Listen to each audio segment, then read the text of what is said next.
Hello दोस्तों। तो हमारे मैथ रेसिपी यूट्यूब चैनल में आपका स्वागत है। आज हम मैथ का जो लेवल सेकंड है उसके अंतर्गत हम एक टॉपिक पढ़ेंगे। आज मैथ का अनुपात से हम स्टार्ट करते हैं। तो पहले हम समझ लेते हैं इसको बेसिक वे में कि अनुपात क्या होता है, फिर उसके बाद हम अगली वीडियो में नेक्स्ट वीडियो में हम क्वेश्चन करेंगे। आज इसका हम थोड़ा सा बेसिक देखते हैं, ठीक है। तो बेसिक तो बहुत लंबा चौड़ा नहीं है, हमें बस मेन बातें देखनी है।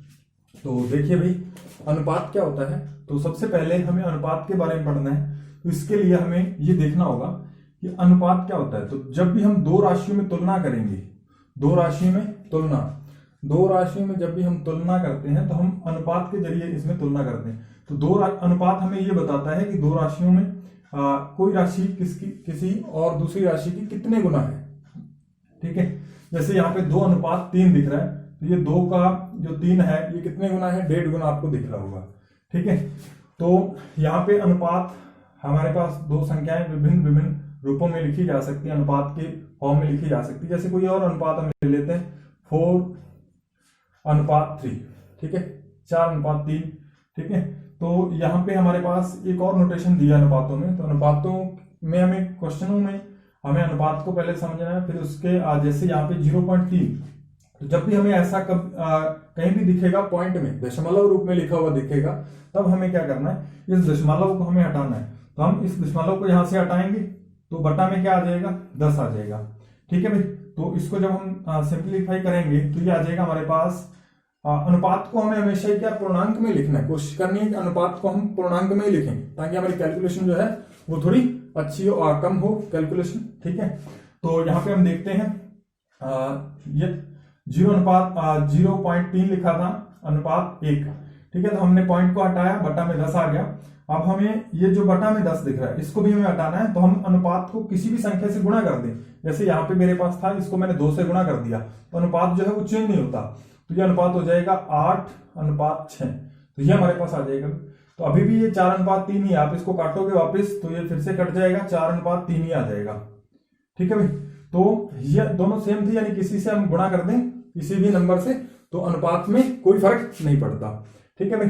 तो अब यहाँ पे हम देखते हैं, जैसे हमने यहाँ पे किया था, अब यहाँ पे देखते हैं हमने पॉइंट हटाया, बटा में 10 आ गया।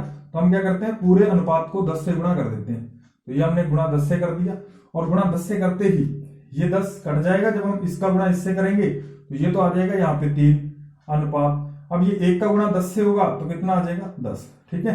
तो ये हमारा इसकी सिंप्लीफाइड फॉर्म हमारे पास आ गई 3:10, ठीक है। अब हमें कोई और कई हम क्वेश्चनों में देखेंगे कि हमें कई बार क्या है, कई क्वेश्चनों में हमें क्या है, अनुपात अलग, जैसे A:B दिया होगा और B:C दिया होगा, तो ये दोनों अनुपात अलग अलग होंगे, हमें उसको मर्ज करके लिखना पड़ेगा। देखिए हम कैसे करते हैं, ठीक है। तो जैसे हमारे पास A:B दे रखा है, मान लेते हैं A:B हमारे पास B दे रखा है 1:3, ठीक है। और आगे हमारे पास B:C दे रखा है, और ये जो है हमारे पास मान लीजिए 2:3 दे रखा है, ठीक है भाई। तो ये हमारे पास 2 अनुपात दे रखे हैं, A:B जो है 1:3 है और B:C है 2:3, ठीक है।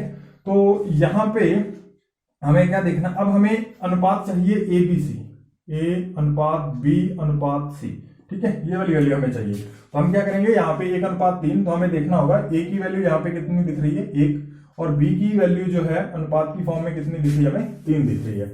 यानी अगर A 1 यूनिट है तो B जो है वो 3 यूनिट है।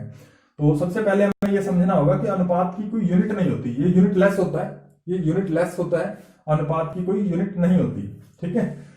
यहाँ पे हमें जैसे मान लीजिए कि 20 रुपए हैं और आगे 10 रुपए हैं, तो यहाँ पे अनुपात का मीनिंग ये होता है कि आप इसको बटा फॉर्म में लिख रहे हो, ठीक है। जैसे ये अनुपात, जैसे इसको मैं ऐसे भी लिख सकता हूँ, 20 रुपए बटा में 10 रुपए, ठीक है। अनुपात का मतलब बटा और अनुपात में कोई फर्क नहीं होता। यहाँ पे आप इसे काट दीजिए तो ये 2 बार कट जाएगा, ये 1 बार कटेगा, और ये रुपए से रुपए कैंसिल, यानी ये 2/1 आ जाएगा। इसको मैं क्या लिख सकता हूँ, 2:1, ठीक है भाई।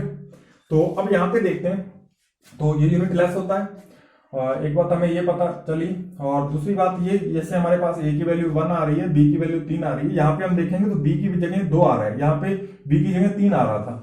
तो हमें इन दोनों को क्या है, सेम बनाना होगा।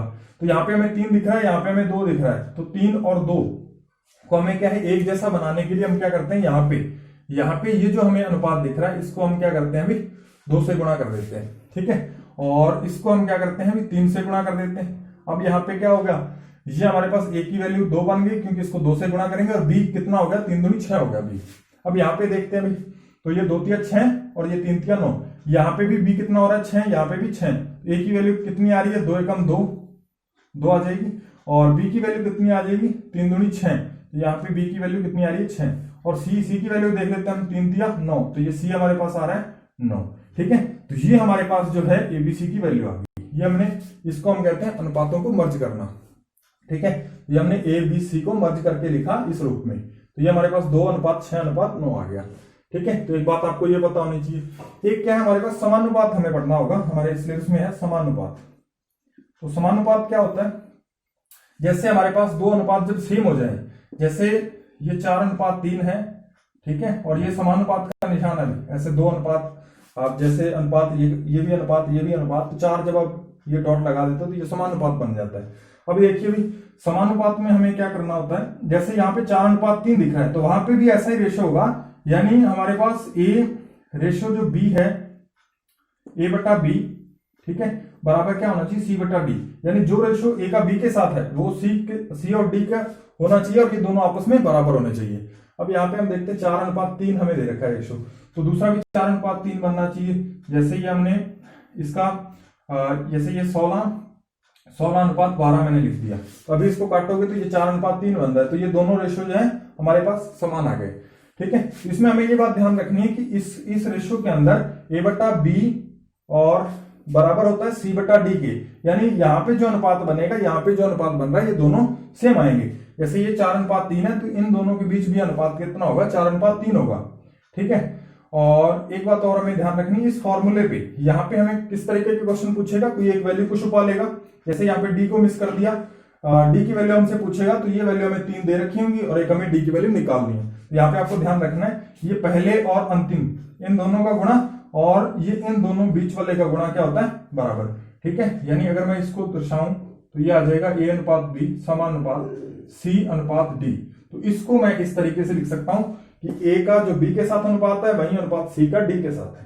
तो इस तरीके से हम इन क्वेश्चनों को करेंगे, ठीक है। तो बस इतना सा ये, इसमें बाकी जो आएगा हम क्वेश्चनों के जरिए देखेंगे। आगे जो आएगा हम बीच बीच में क्वेश्चन में आपको जो भी कॉन्सेप्ट आएगा वो आपको बताते चलेंगे, लेकिन कम से कम हमें इतनी नॉलेज तो होनी चाहिए, ठीक है। तो धन्यवाद, और आगे हम जो नेक्स्ट वीडियो होगी हमारे बिल्कुल इसके जो अच्छे अच्छे क्वेश्चन आए हैं उसको हम करेंगे। तो बस ये आपको थोड़ा ध्यान रखना है कि एक तो आपको अनुपातों को मर्ज करना आना चाहिए, ज्यादातर क्वेश्चन इसी पे पूछे जाते हैं। दूसरा क्या है हमारे पास ये समानुपात का थोड़ा ध्यान रखना, और भी हम बताते रहेंगे आगे वीडियो में, ठीक है भाई। धन्यवाद।